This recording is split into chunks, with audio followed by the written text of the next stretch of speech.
Right then. Buckle up because we're heading straight into another round of headline-grabbing trade drama.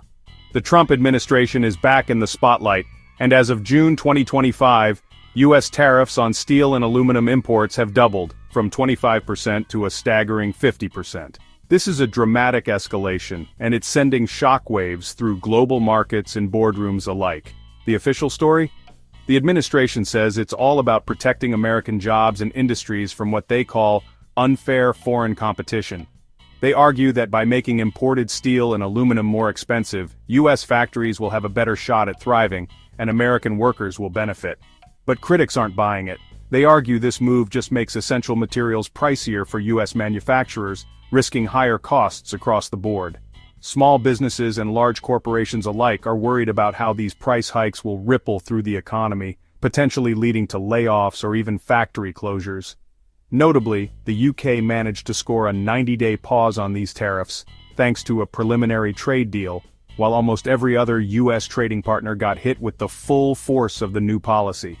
This has sparked a flurry of diplomatic activity, as countries scramble to negotiate exemptions or retaliate with their own tariffs.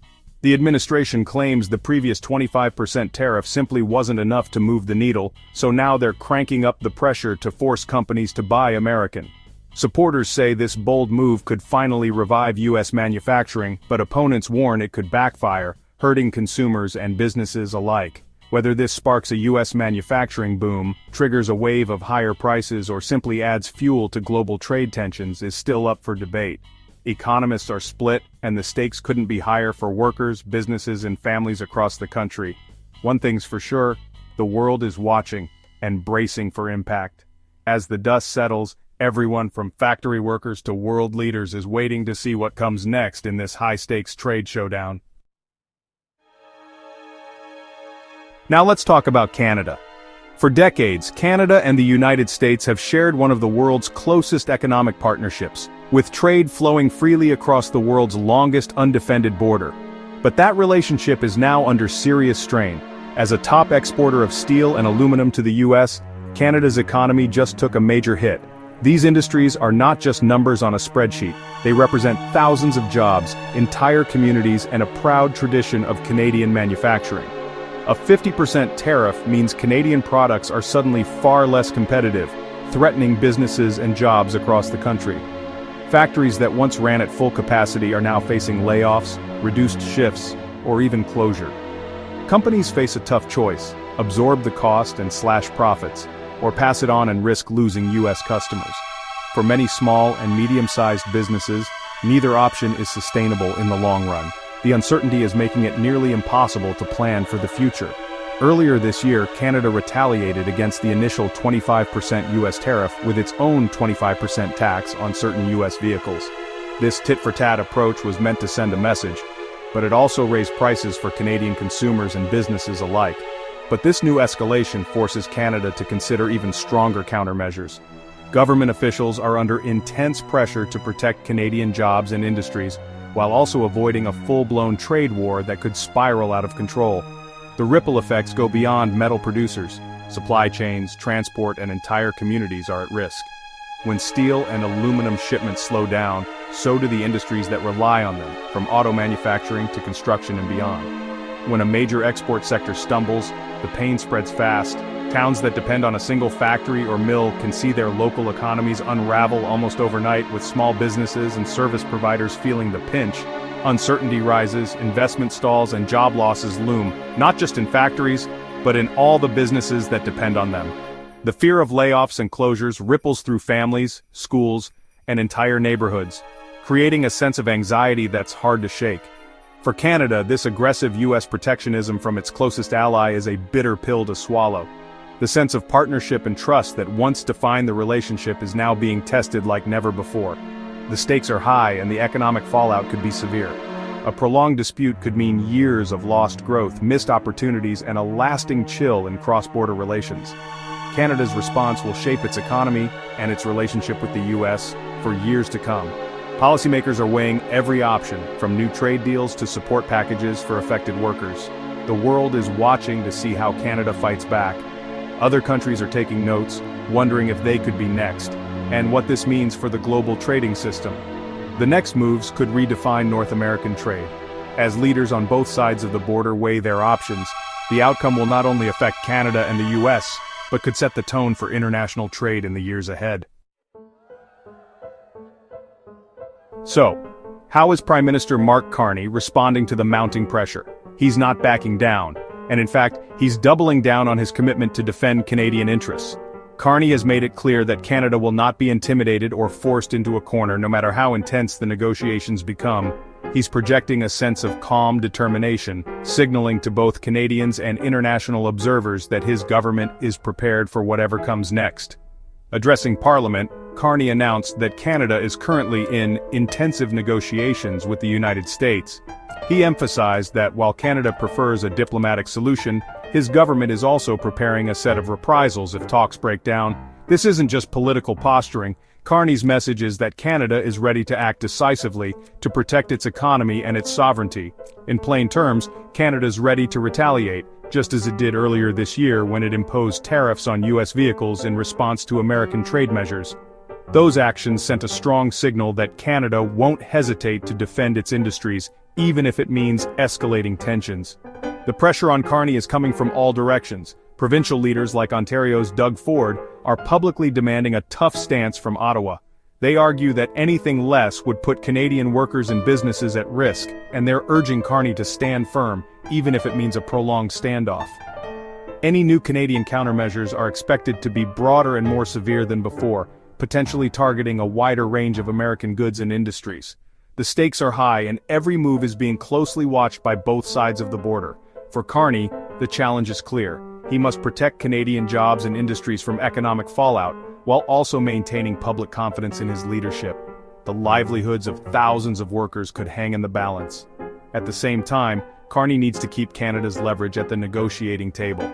Every concession or demand could tip the balance, so his team is working around the clock to secure the best possible outcome. The ultimate goal is to avoid a full-blown trade war, which would have far-reaching consequences for both countries. But with tensions running high, that outcome is far from guaranteed. The coming weeks will be a true test of Canada's resolve, and of Carney's ability to balance diplomacy with deterrence. Every decision will be scrutinized, and the stakes couldn't be higher for the country's future. Around the world, governments and markets are watching closely to see whether negotiation or escalation will win out. The next chapter in this high-stakes standoff is about to unfold. With the US looking less reliable, Canada is turning to the European Union. Trade tensions have pushed Canada to deepen its partnership with the EU, leveraging the CETA agreement as a foundation. The logic is simple: if one door closes, open another. The EU, also facing US tariffs, is a natural ally.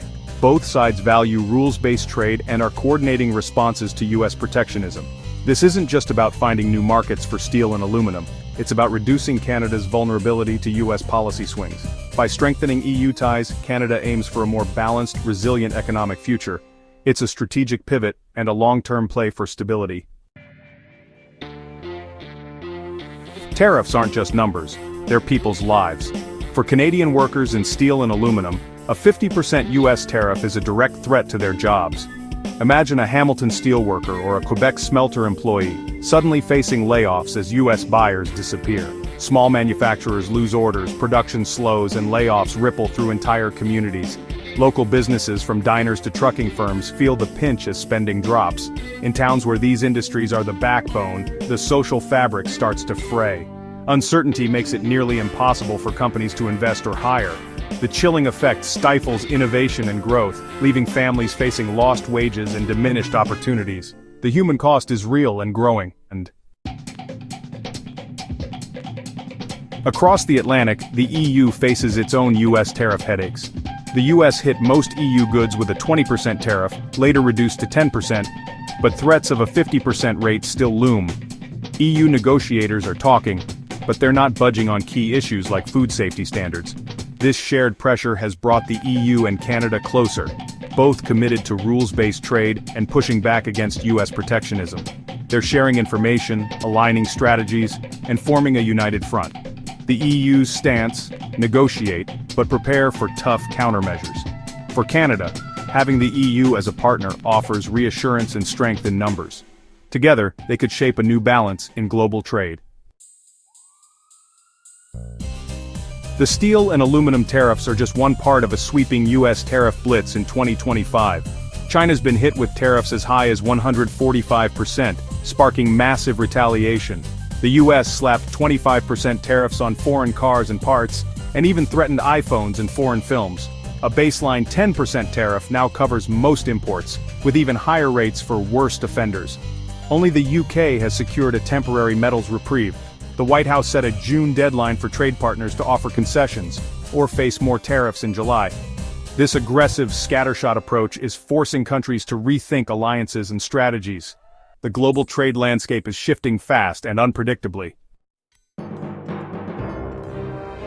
The fallout from these tariffs is global and grim. The U.S. Congressional Budget Office predicts the new metals tariffs will shrink, not grow, the U.S. economy. The IMF and OECD have downgraded global growth forecasts, citing these trade wars. U.S. economic growth has stalled, and talk of recession is rising. Even Elon Musk is sounding alarms. Europe's industrial output is down, with Germany's exports to the U.S. plunging. U.S. business optimism has collapsed, and companies are cutting investment and jobs. Consumers are paying more for everything from shoes to cars, as companies pass on higher costs. The result? Higher prices, lost jobs, and a gloomy outlook for global trade. The world economy is on shaky ground. So, what's next for Canada and global trade? The old Canada-US trade relationship has been shaken to its core. Canada is now urgently diversifying, strengthening ties with the EU and seeking new partners. CETA is more than a deal, it's a lifeline.